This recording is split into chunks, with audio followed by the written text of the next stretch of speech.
ও শোনা শোনা ও শোনা, আমার জীবনটা শেষ। বাসায় কারেন্ট নাই, একটু গরম, আমি কুলে যাই না, তাই একটু হাওয়া খাইতে তোমাকে আসলাম। শোনা, একটু বাতাস করো আমারে। মরার কারেন্ট আলাদা মরছে, কারেন্ট দেয় না। কারেন্টে কপর দেওয়া নাকবো, মারি দেওয়া নাও কারেন্ট দিয়ে। তোমারা গরমে শেষ হয়ে গেল রে। আরে গরম। ও শোনা, একটা কথা, একটা আবদার ছিল তোমার কাছে। কি আবদার ছিল বাবা? তুমি না আমার সন্ধ্যের চেঞ্জ কিনে দেওয়া ছিলে। তুমি আগে আমার 20টা মিনিট বাতাস কেটে গরম থেকে বাঁচাও, তারপর আমি তোমার চেন কিনে দিব। শোনা, আমার আরেকটা আবদার ছিল যে আবার কিসের আবদার তোমার? তুমি না আমার একটা আইফোন কিনে দিতে চাইছিলা। আলদিন দিমুনি, যেটা তো জিস ক্যাপ লাগায় মাথায় আর বরকা পরে ওটা দিননি।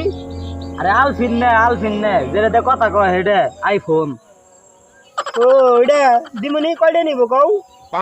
বেশি নিব না বাবু, 1.5 লাখ নিব। কি কইলা? 1.5 লাখ? 1.5 লাখ? মাগি, তোর কথা হয় না, আমার শোল ঠান্ডা হয়ে গেছে কেমনি। আমি গরমে মরুম, তাও তো বাতাস খাবো।